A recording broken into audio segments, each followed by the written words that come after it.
Makanan yang mengandung babi, alkohol, darah itu kan termasuk makanan yang haram. Tapi kita sering melupakan makanan yang halal tapi haram. Sebelum aku lanjut nih, aku mau cerita dulu tentang kisahnya sahabat Rasulullah, yaitu Abu Dujana radhiyallahu. Abu Dujana itu sering banget pulang dari masjid, tapi sebelum orang-orang selesai berdoa gitu, sampai membuat Rasulullah terbingung-bingung kenapa Abu Dujana ini selalu pulang lebih dulu, terutama di sholat subuh, karena di subuh itu kan biasanya para sahabat menunggu untuk syuruk sampai duha. Kira Rasulullah bertanya pada Abu Dujana, dan Abu Dujana akhirnya menceritakan kalau misalkan tetangganya memiliki pohon kurma, dan setiap malam ketika ada angin, kurmanya akan berjatuhan sampai ke depan rumahnya. Abu Dujana pun menjelaskan bahwa ia adalah orang yang miskin dan anaknya selalu memakan apa saja yang mereka temukan ketika mereka sedang kelaparan. Karena Abu Dujana khawatir anaknya memakan kurma yang bukan miliknya, makanya ia selalu pulang sebelum anak-anaknya ini bangun dan membereskan kurma-kurma yang berjatuhan dan dikembalikan kepada pemiliknya. Suatu hari pernah Abu Dujana itu telat pulang. Ia menemukan anaknya yang makan kurma dan itu masih basah di mulutnya. Abu Dujana pun akhirnya berusaha untuk mengeluarkan kurma-kurma yang telah dimakan oleh anaknya itu, dan ia melihat anaknya ini menangis karena menahan lapar. Abu Dujana pun bilang sama anaknya, "Wahai anakku, kalau aku mati pun aku tidak akan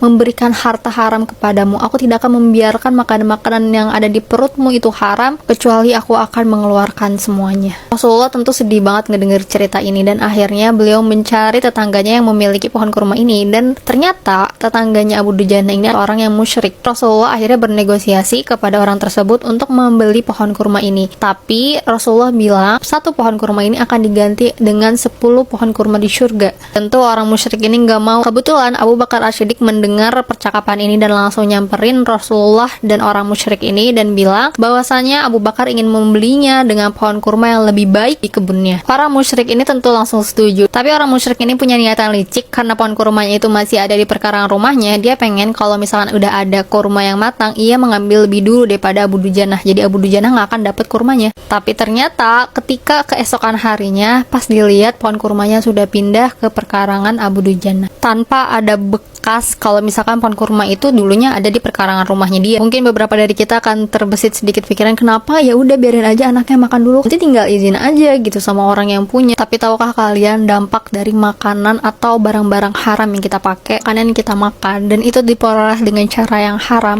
dan kemudian mengalir menjadi darah kita, ke mata kita, ke telinga kita, ke hati kita, itu nggak hanya membuat doa kita tertolak, tapi membuat mata kita, telinga kita, hati kita sulit menerima kebenaran. Tapi justru kita malah cenderung suka sama yang haram-haram, ngelihat yang haram-haram, ngedengar yang haram-haram, jadi hati kita juga sulit untuk menerima kebenaran. Nah, makanya kisahnya Abu Dujana radhiyallahu ini adalah termasuk kisah orang tua yang sayang banget sama anaknya. Wallahu a'lam bishawab.